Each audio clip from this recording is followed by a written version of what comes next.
इस कार्यक्रम के प्रायोजक हैं कृषि एवं किसान कल्याण मंत्रालय, भारत सरकार। हर जोखिम से निकल कर फसल आए, सुरक्षित हो जाए, फसल बीमा से हर किसान अब आत्मनिर्भर हो जाए। संकट के समय प्रधानमंत्री फसल बीमा योजना किसानों के लिए वरदान है। अब सूखा पड़े या बाढ़ आ जाए कोई डर नहीं, अब ओले पड़े या कीट पतंगे फसल खा जाए कोई फिक्र नहीं, क्योंकि हमने लिया है प्रधानमंत्री फसल बीमा। बुआई से फसल कटाई तक हर जोखिम का दावा, न्यूनतम प्रीमियम पर अधिकतम भुगतान का वादा। योजना से हर साल जुड़ रहे हैं 5 करोड़ से ज्यादा किसान। अब आपकी है बारी। नजदीकी कृषि कार्यालय, सहकारी समिति, बैंक शाखा, अधिकृत बीमा कंपनी या जन सेवा केंद्र में स्वेच्छा से करा सकते हैं पंजीकरण। फसल बीमा पोर्टल या फसल बीमा ऐप द्वारा भी कराया जा सकता है पंजीकरण। प्रधानमंत्री फसल बीमा योजना, आपकी फसलों का संपूर्ण सुरक्षा कवच। कृषि एवं किसान कल्याण मंत्रालय, भारत सरकार। किसानवाणी कार्यक्रम के सभी सुनने की राम राम। साथियों, दिन मंगलवार कार्यक्रम फोन इन और फोन में हम लाना एक ऐसा कार्यक्रम जो समय, मौसम और परिस्थिति के हिसाब से जरूरी है, ताकि आप उससे संबंधित आपकी जो भी समस्या है, जो प्रश्न है, उसका समाधान आप सीधे ही हमारे स्टूडियो में हमारे विशेषज्ञ से कर सके। उस कड़ी में जो आज खबर विषय है, बरसात के मौसम में नए पौधे लगाने में सावधानियां। बातचीत में हिस्सा ले रहे हैं डॉक्टर सुरेंद्र प्रताप सिंह सोलंकी, जो विषय वस्तु विशेषज्ञ हैं फल के अंदर, लाडवा क्षेत्र के अंदर। उनसे बातचीत करेंगे वीरेंद्र भाई। और जिस फोन के माध्यम से, संपर्क सूत्र के माध्यम से आप अपनी समस्याओं का समाधान पा सकते हैं, वो हमारा नंबर रहेगा 221-322।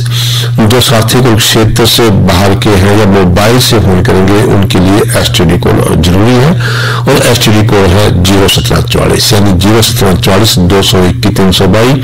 साथियों से एक आंख जोड़कर प्रार्थना रहेगी कि विषय से संबंधित ही फोन करें, बाकी फोन ना करें, क्योंकि जो अगर बाकी फोन करोगे उनका समाधान नहीं कर पाएंगे, जिनकी वास्तविक समस्या उनका समाधान रह जाएगा। तो इस वास्ते विषय से संबंधित फोन नहीं करें। तो चलते हैं आपके स्टूडियो में। किसान वाणी कार्यक्रम सुनने वाले सारे बहन भाइयों ने वीरेंद्र भाई की राम राम। किसान भाइयों, जैसा आप जाने हैं, आज है दिन मंगलवार और इस दिन हमारा कार्यक्रम रहा है फोन इन, यानी फोन के माध्यम से आप स्टूडियो में उपस्थित हमारे विशेषज्ञ से संपर्क करके अपनी समस्याएं और सुझाव साझा कर सके हैं। इसके लिए हमारा फोन नंबर रहेगा, किसान भाई नोट कर लें, 01744221322। फोन नंबर एक बार फिर नोट कर लें, 01744 221 322। और आज के हमारे फोन इन कार्यक्रम का जो विषय है वो रहेगा बरसात के मौसम में नए पौधे लगाने में सावधानियां। और विशेषज्ञ हैं डॉक्टर शिवेंद्र प्रताप सिंह सोलंकी, विषय वस्तु विशेषज्ञ, फल केंद्र लाडवा कुरुक्षेत्र से। डॉक्टर साहब, आपका हमारे स्टूडियो में स्वागत है। डॉक्टर साहब, बरसात का मौसम चल रहा है, किसान भाई अपनी धान की फसल की रोपाई करके ये लगभग जो है खलियों में लग रहे हैं या और कामों में व्यस्त हो जाएंगे, उसके साथ साथ उसकी देखभाल के बारे में क्या क्या कृषि कार्य उसमें करने हैं, या खरीफ मौसम की और फसलें लगाने।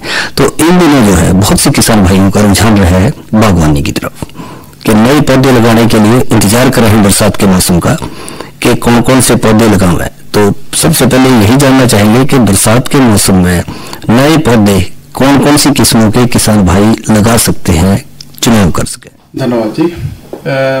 जो फलदार वृक्षों के लगाने की बात करें तो जो हमारे पास सुविधाएं हैं और ये जो उपलब्ध पौधे हैं उनके हिसाब से, जैसे आम है, लीची है, चीकू है, आपका अमरूद हो गया, जो भी सदाबहार वृक्ष है उनको आप जुलाई अगस्त में रोप सकते हैं, इनको लगा सकते हैं। उसके साथ ही फल केंद्र लाडवा आड़ू आलू बुखारा नाशपाती के भी पौधे मिट्टी की थैली के साथ या गाची के साथ देता है, वो भी आप इस समय पे लगा सकते हैं, उनके लिए भी उपयुक्त समय है।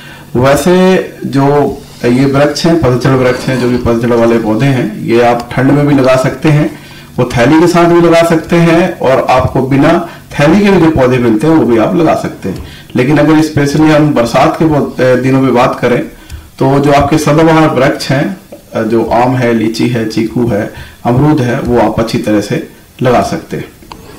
और जो इन दिनों जिन जैसा आपने नाम लिया है, इन सब के जो फलदार वृक्ष हैं इन दिनों किसान भाई लगा सकते हैं, तो इसके लिए पहले से किसान भाइयों को कोई तैयारी करनी पड़ेगी या नर्सरी से पौधा लाए, खड्डा खोदा और लगा दिया?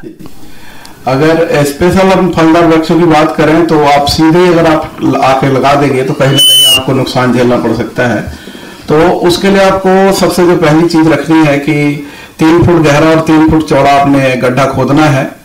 गड्ढा खोदने के पश्चात जो आपकी ऊपर की 30 से 40% मिट्टी है उसमें आप 10 से 15 किलो गोबर की खाद और 2 किलो सिंगल सुपर फॉस्फेट, ये जो बेसिक मिक्सचर है जो हम पहले से गड्ढा एक खड्डे के लिए तो उसमें आप 30 से 40% गड्ढे की मिट्टी, ऊपर की जो उपजाऊ मिट्टी होती है आप वो उपयोग कर सकते हैं। उसके बाद उसमें 10 से 15 किलो गोबर की खाद और 2 किलो सिंगल सुपर फॉस्फेट, ये बेसिक मिक्सचर है जो बहुत सालों से किसान यूज करते आए हैं। इसके साथ ही अब सलाह रहती है कि कहीं ना कहीं आगे चल के इस बेसिक मिक्सचर से बात नहीं बनती तो आप इसमें ट्राइकोडर्मा का पाउडर आता है जो फफूंदीनाशक है। ट्राइकोडर्मा का पाउडर कम से कम प्रति गड्ढे 30 से 40 ग्राम ट्राइकोडर्मा का पाउडर हो गया। उसके साथ ही गड्ढे की मिट्टी को और उपजाऊ बनाने के लिए आप नीम की खली 2 kg पर गड्ढे आप इसमें डाल सकते हैं, जिससे पूरा मिक्सचर एक तरह से बहुत ही उपजाऊ मिक्सचर बन जाए और इससे आप गड्ढा पूरी तरह से भर दे इस मिक्सचर को। ये हम प्रति गड्ढे की बात कर रहे हैं। गड्ढा भरने के पश्चात आपने पहला पानी लगाना है इस गड्ढे में, कि गड्ढा हमने बैठाने के लिए पानी लगाना होता है कि गड्ढा पूरी तरह से जो मिट्टी उसमें भरी है मिट्टी वो पूरी तरह से उसमें से बैठ जाए। तो इसके लिए जब आप पहला पानी लगाएंगे तो दीमक की समस्या है या नहीं है, दोनों ही कंडीशन में हम एक तरह से रोकथाम के तौर पे 2 ml प्रति लीटर के हिसाब से क्लोरोपाइरिफॉस दीमक मार दवा है, इस पहले पानी में मिला के हम गड्ढे में पानी के साथ ही डाल देते हैं। गड्ढा लगभग 7 से 8 दिनों में 20 से 25% ये गड्ढा आपका नीचे बैठ जाता है, लगभग 25% या 30% बैठ जाएगा। अब कुछ किसान भाई ये गलती करते हैं, जैसे ही गड्ढा बैठता है पौधा लगा के ऊपर से फिर मिट्टी डाल देते हैं जी। तो आपने एक सावधानी रखनी है कि गड्ढे को पूरी तरह से भरना है। 25% 30% बैठने के बाद फिर बचा कुचा जो मटेरियल है और साइड की जो उपजाऊ मिट्टी है जो ऊपर की हम ले सकते हैं खेत की, वो लेके फिर से पूरी तरह से गड्ढा भर देना है जो बैठ गया। उसके बाद फिर से एक बार पानी लगा देना है। इस तरह आप जब दोबारा पानी लगाएंगे तो गड्ढा पूरी जमीन की सतह तक आ जाएगा, वो बैठना बंद कर देगा। अब ये जो इस तरह का आपका गड्ढा है ये पूरी तरह से पौधा लगाने के लिए रेडी है। अब आप जो नर्सरी से पौधे लाते हैं, नर्सरी से पौधा लाने के बाद सिंपल अब ये गड्ढा आपका तैयार है। खुरपी से आप सिंपल गड्ढा खोदे, जितने पौधे की बॉल है, जितनी पौधे की गाची है, उससे थोड़ा ज्यादा गहरा गड्ढा करके इस पौधे को लगा दें। और ये ध्यान रखें कि कम से कम वो जो पौधा है 15 से 20 सेंटीमीटर ऊपर जमीन की सतह से जो ग्राफ्टिंग एरिया है, कलम वाला हिस्सा है जो वो 15 से 20 सेंटीमीटर ऊपर रहे। तो ये एक विशेष सावधानी रखनी है। कलम वाला हिस्सा ऊपर रखने के जो 2 आपको फायदे होते हैं, एक तो जो ग्राफ्टिंग का हिस्सा अगर आप जमीन पे दबा देते हो कहीं ना कहीं उसमें पानी के जमाव होने के कारण फंगस लगने के चांस बढ़ जाते हैं। दूसरा है ग्राफ्टिंग के नीचे वाला जो आपका एरिया है, हमेशा ये सलाह रहती है कि उससे जो नीचे निकले कुछ आपका फुटाव निकले उसको आपने रेगुलर हटाना है, जिससे देसी पौधे की ग्रोथ ना ज्यादा हो। जी डॉक्टर साहब, हमारी चर्चा जारी रहेगी, उससे पहले एक फोन कॉल। हेलो, नमस्ते डॉक्टर साहब जी, मैं इंद्राज जी। नमस्ते जी इंद्राज जी, आपका स्वागत है। हाँ जी इंद्राज जी, मौसम कैसा है? मौसम सूखा चल रहा है, कोई बरसात नहीं, आज बदल चाल जरूर रही। हाँ बदल चाल रही। गर्मी कैसी रही? गर्मी बहुत बढ़िया रहेगी, ठीक है। अच्छा गर्मी ज्यादा है, उमस हो रही है? हाँ जी। अच्छा जीरी वगैरह लगा ली? ना जी नहीं, हमारी कुछ नहीं जी, पपीते के पौधे लाए थे जी। अच्छा जी, तो 3-4 पौधे सूख गए जी, पता नहीं क्या चक्कर हुआ। पपीते के अभी लगाए थे? कितने दिन लगाए थे? एक तो लगाए थे जी, महीना हो गया पूरा लगाना, उनमें तो सूख गए 2-3 पौधे। अच्छा, बीज बोए थे या गाची में तैयार कर रहे हैं? ना जी हम अपने पौध बो रखे जी, बहुत बढ़िया। अच्छा अपने पौध बो रखे थे। डॉक्टर साहब पौधे सूखने लगे पपीते के। पहली जो आपकी समस्या है कि पौधा सूखने की समस्या, तो मुझे ये बताया कि जड़ गलने की समस्या तो नहीं आई? बस पता नहीं जी कोई नहीं इंद्राज जी, कई बार ऐसा होता है, पपीते का पौधा नाजुक पौधा होता है, तो उसकी जड़ के पास से, मिट्टी के पास से आप देखेंगे वो नर्सरी में भी समस्या आ सके है, और जब खेत में रोपाई कर दी तब भी आ सके है। तो उस दौरान जड़ के पास से तो नहीं कोई गड़ गया, कभी बढ़ गया, टेढ़ा हो गया, ज्यादा पानी आ गया? ना जी, पानी है तो किस तरह की। अच्छा, देखो उसको आप जो आपका पपीते का पौधा है उसमें आपको फंगस की समस्या बहुत आती है, जो आपकी फफूंदी की बात करें हिंदी में, तो आपको थायोफिनाइट मिथाइल एक केमिकल आता है, वो 2 ग्राम प्रति लीटर के हिसाब से आपने पानी में घोल के और सारे पौधों में एक बार जरूर देना है। पपीता में हमेशा ये ध्यान रखना है कि फफूंदी नाशक जो आप यूज कर रहे हैं, जो हम जड़ों में डालते हैं, उनको रेगुलर वही फफूंदी नाशक ना यूज करें, अगली बार उसको चेंज करें, क्योंकि जो पपीते की फफूंद है वो एक ही फंगस के लिए उसमें रेजिस्टेंस आ जाता है कि एक बार वही यूज करेंगे तो फिर उसका जो असर है वो कम होने लगता है, सहन शक्ति बढ़ जाती है। जी, तो अगली बार नजर आया मुझे। हाँ जी जी, फफूंदी का कारण नजर आया मुझे भी। हाँ, फफूंद का कारण फफूंदी। और दूसरा है, जब अगली बार है तो एक कैप्टान और हेक्साकोनाजोल के नाम से मिक्सर आता है ये, इसको भी आप 2 ग्राम प्रति लीटर के हिसाब से, मतलब 15 दिन के बाद दूसरा केमिकल जो यूज करेंगे तो कैप्टान हेक्सा यूज करें। तो लगभग आपने महीने में एक बार इस तरह की फफूंदी नाशक की जो ड्रेंचिंग है, जो हम जड़ों में फफूंदी नाशक देते हैं, वो आपने जरूर देना है। और अगर कभी ऐसा देखने को मिले कोई पपीते का पौधा सूखता है और आप उखाड़ते हैं तो उसमें चिपचिपा पदार्थ, मतलब जो जड़ है अगर चिपचिपी सी लगती है तो उसमें बैक्टीरिया की समस्या भी रहती है। आपको मतलब जैसे मछली सड़ जाती है वैसी गंध आती है जड़ों में से। तो अगर वो समस्या आती है तो आप जो आप फफूंदी नाशक यूज कर रहे हो उसके साथ आपको स्ट्रेप्टोसाइक्लिन भी मिक्स करके डालनी है। दूसरा जो बायो में है तो आप उसमें ट्राइकोडर्मा और स्यूडोमोनास, दोनों का नाम सुना होगा आपने। तो हाँ, तो ट्राइकोडर्मा स्यूडोमोनास दोनों मिक्सर करके आप जड़ों में वो भी यूज कर सकते हैं, जिससे आपको बैक्टीरिया और फफूंद दोनों से आपको राहत मिलेगी, जिससे पौधे बहुत बढ़िया चलेंगे। ठीक है इंद्राज जी, तो इन बातों का ध्यान रखिए आप कि बैक्टीरिया है या फफूंदनाशी है, जैसा डॉक्टर साहब ने विस्तार से बताया उसी अनुसार जो है आप थोड़ा सा ध्यान रखेंगे तो पपीते के पौधे बचेंगे। और ये समस्या डॉक्टर साहब बड़ी उम्र के जो पौधे हो जाते हैं 2 साल 3 साल वालों में ही पपीते में देखी जा सकती है, जड़ गलन की समस्या या फफूंदनाशी की।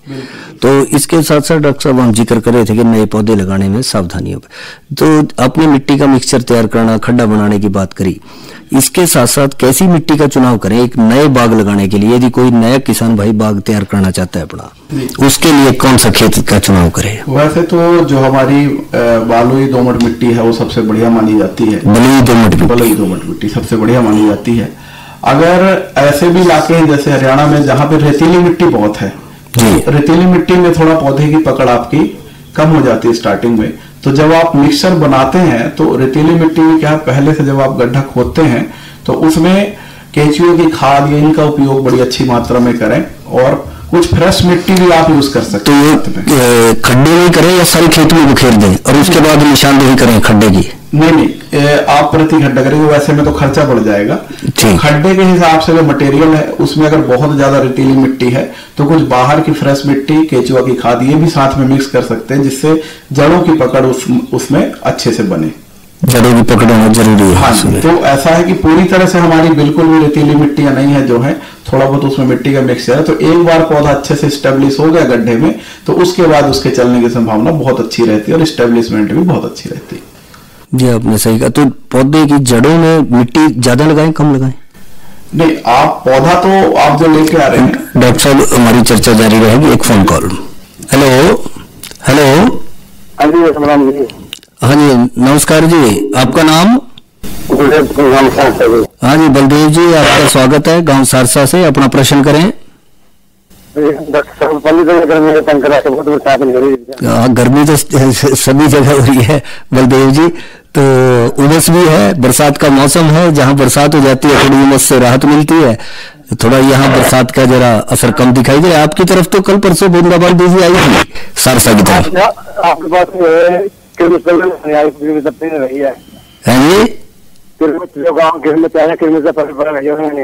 हाँ अच्छा, आपकी तरफ नहीं आई, आसपास हुई है थोड़ी बहुत ही। ठीक, कल हुई है जो। हाँ कल हुई है, ठीक। आपका अपना प्रश्न करें। हाँ जी डॉक्टर साहब जी। हाँ डॉक्टर साहब मौजूद हैं, आपकी बात सुन रहे हैं। मेरे तो जी दो नींबू के पेड़ थे जी, वो पेड़ फट रहे ज्यादा। 2 नींबू के पौधे थे तो क्या हो गया, फल फट रहा है? हाँ, मतलब पीला रंग पड़ रहा है। पीला रंग पड़ रहा है, 2 नींबू के पौधे हैं, पीला रंग पड़ रहे हैं डॉक्टर साहब। तो जो आपका बीमारी है पता नहीं, कोई गर्मी करके। हाँ डॉक्टर साहब बता रहे हैं, बलदेव जी जरा सुनो आप। जो आपका पूरा पौधा वो पीला पड़ रहा है, पत्तियां पीली। कितने साल के हैं? 3 साल का है, 2 साल का है। अच्छा, एक 2 साल का, एक 3 साल का। कोई ऐसे पौधे हैं जो पूरी तरह से सूखने की समस्या आई है? लग रहे हैं नींबू छोटे छोटे लगे हैं। नहीं, नींबू लग रहा है, लेकिन पौधा पूरी तरह से सूखने की भी कोई समस्या आई है क्या, कि कोई पेड़ा पूरा ही सूख गया? बलदेव जी कोई पेड़ा सूखा तो नहीं, 2 ही है आपके पास, तो इससे ज्यादा तो नहीं? 2 है, ये आम का छोटा। 2 ही पौधे हैं डॉक्टर साहब, घरेलू उस पे लगा रखे हैं। तो उसमें जो पीलेपन की समस्या है, एक तो आपको अगर बिल्कुल ही पीना पड़ा था तो खाद पानी उसको अच्छी तरह से दे। खाद वगैरह क्या दी है, कुछ दे रखा है पहले? गोबर का खाद दिया। अच्छा, गोबर का ही गड़ा सड़ा खाद डाला है, और कोई खाद नहीं डाला ऊपर से दूसरा?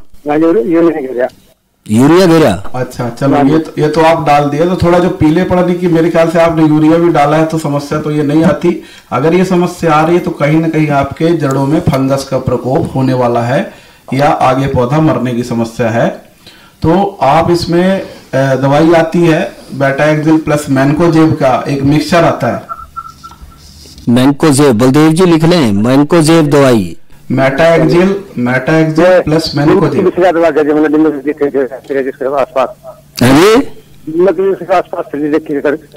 नहीं, इसके आसपास क्या लगा क्या? दीमक की दवाई। अच्छा, क्लोरोपाइरीफास गिरी होगी फिर वह। ठीक, क्लोरोगेर में है, साथ में ये मेटाएक्सिल प्लस मैनकोजेब का मिक्सचर आता है। हेलो, हाँ वो तो ठीक है, आपने दीमक के लिए डाल दिया। अब जो डॉक्टर साहब कह रहे हैं ना, उसका भी थोड़ा सा दवाई डालनी पड़ेगी, जिससे कि जो फंगस वगैरह का जो इन्फेक्शन है उसके अंदर जो बन सके संभावना, वो बंद हो। आप ध्यान से सुनो जरा, डॉक्टर साहब बता रहे हैं इसमें जी। मेटाएक्सिल प्लस मैनकोजेब, आप चाहे लिख लो, सीधा लिख लो हिंदी में, मेटाएक्सिल प्लस मैनकोजेब। ये 2 मिक्सचर आते हैं, आप जाओगे लेने तो 2 ग्राम पर लीटर या 1.5 ग्राम पर लीटर के हिसाब से आप पानी में मिला के जड़ों में कम से कम 2-2.5 महीने में एक बार जरूर दे पौधे में, जिससे फंगस की समस्या ना बने नींबू के पौधों में। ये आपने सावधानी रखनी होगी। दूसरा, ज्यादातर जो पीले पड़ने की समस्या है, तो यूरिया और दूसरी नाइट्रोजन तो आप दे ही रहे हो। उसके साथ आप जो माइक्रो मिक्सचर आता है, जिसमें आपका आयरन है, मैग्नीज है, मैग्नीशियम है, कॉपर है, इसका एक मिक्सचर आता है। वो आप अगर लिक्विड में मिलता है तो 2.5 ml पर लीटर के हिसाब से, और अगर आपका पाउडर फॉर्म में मिलता है तो 2 ग्राम पर लीटर के हिसाब से इनमें कम से कम 1-2 महीने में एक बार छिड़काव जरूर करें, जिससे समस्या नहीं आएगी।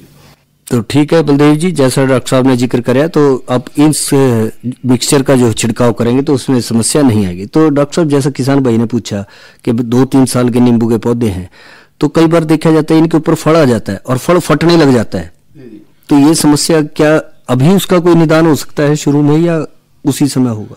जैसे ही आपका फल छोटा सेट होता है तो कैल्शियम और बोरॉन का स्प्रे जरूरी हो जाता है करना। कैल्शियम और बोरॉन। कैल्शियम और बोरॉन, तो अगर आप कैल्शियम बोरॉन का अच्छा स्प्रे करते हैं, कम से कम फ्रूट जब आपका बन जाए उससे कम से कम 3 स्प्रे नींबू में जरूर करने हैं, जिससे फल फटने की समस्या से आपको निदान हो जाएगा। तो इसमें डॉक्टर साहब ये कैल्शियम और बोरोन किस उससे मिलेगा? किसान भाई कैसे ले सकते हैं? इसी नाम से कैल्शियम या कोई विशेष नाम? कैल्शियम बोरॉन वैसे कई कंपनियों के आते हैं, अलग अलग है, अलग अलग नाम से मिल जाते हैं, नाम से आते हैं, तो प्रचलित है, आप वो अपने क्षेत्र में ले सकते हैं।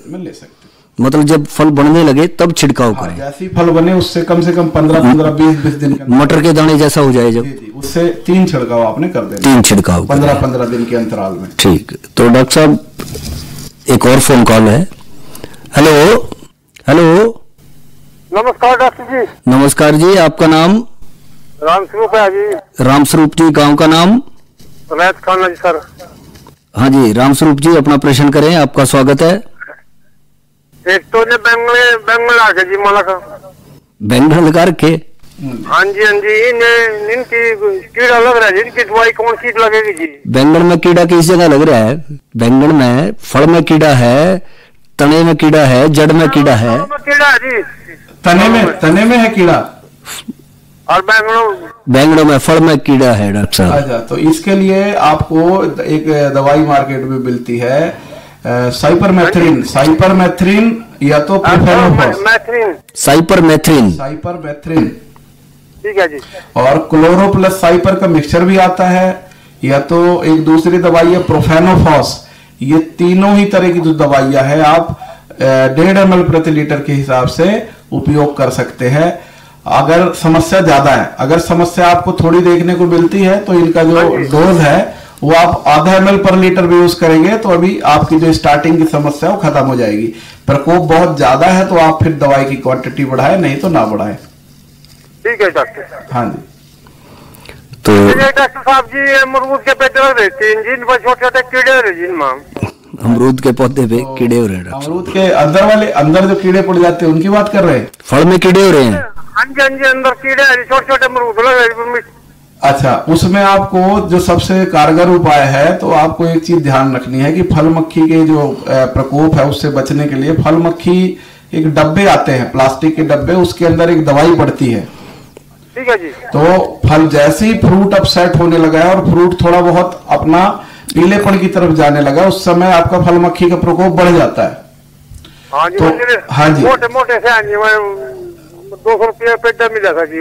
तो हाँ रामस्वरूप जी बात सुनिए जरा, डॉक्टर साहब जो बता रहे हैं। आप मार्केट से फल मक्खी के डब्बे आते हैं और वो लगाएं, जिससे क्या होता है इसमें डब्बे में नर मक्खी कैद हो जाती है। ठीक है जी। और उसके बाद जो मादा मक्खी है वो अंडे देने के लिए सक्षम नहीं हो पाती। एक बार जो आपकी मादा मक्खी है उसने उस पे अंडे दे दिए, उसके बाद कोई उपाय नहीं है। इसलिए आपको फल मक्खी के डब्बे टांगने पड़ेंगे। अगर आपने घर में 2-4 पौधे लगा रखे तो एक डब्बा बहुत है। पूरा 1 एकड़ अगर आपने लगा रखा है अमरूद तो आप 16 डब्बे पर एकड़ लगाएंगे, जिससे आपको इससे छुटकारा मिलेगा। दूसरा आपने ध्यान रखना है, कोई भी सड़ा गला फल जो आपके पेड़ के नीचे गिर जाए, ठीक है, वो आपने उठा के किसी गड्ढे में अच्छी तरह से दबा देना है, क्योंकि अगर नीचे पड़े रहे तो आगे भी आपको समस्या बनी रहेगी। क्योंकि ठंड के टाइम पे ये पूरे जो अगली स्टेज आती है उसके ऊपर खोल सा बन जाता है कीड़े को, जिसको प्यूपा बोलते हैं। तो वो हाँ, दूसरा मैं उसी पे आ रहा था। दूसरा आप जो मोटे मोटे से शुगर फ्री वाले हैं जी। अच्छा VNR वाले लगा रखे आपने? नहीं, ये कह रहे हैं कई लोगों को देखा है हमने, उसके फल के ऊपर पॉलीथीन ढक देते हैं। वो आपने पॉलीथीन नहीं ढकना, स्पेशल वो बैगिंग के लिए जो फ्रूट में बैग लगाते हैं, स्पेशल बैग आते हैं वो। हाँ जी, हाँ जी। वो आपने लगाना है। मार्केट में स्पेशल बैग मिल जाते हैं, वो कारगर हैं। तो जैसे फ्रूट छोटा है आपका, जैसे बेर के साइज का जब हो जाता है फ्रूट, हाँ जी, हाँ जी, जब 50 ग्राम का फ्रूट रहता है, तभी उस समय आप बैग चढ़ा दो, जिससे उस पर मक्खी बैठेगी ही नहीं। ठीक है डॉक्टर। लेकिन उसके पहले आप एक तो फफूंदीनाशक का स्प्रे कर दो कोई, और एक बोरॉन कैल्शियम का स्प्रे करने के बाद फिर 5-7 दिन के बाद एक बैग लगा दे, जिससे आगे आपको समस्या दूसरी भी नहीं आएगी। ठीक है डॉक्टर। हाँ जी।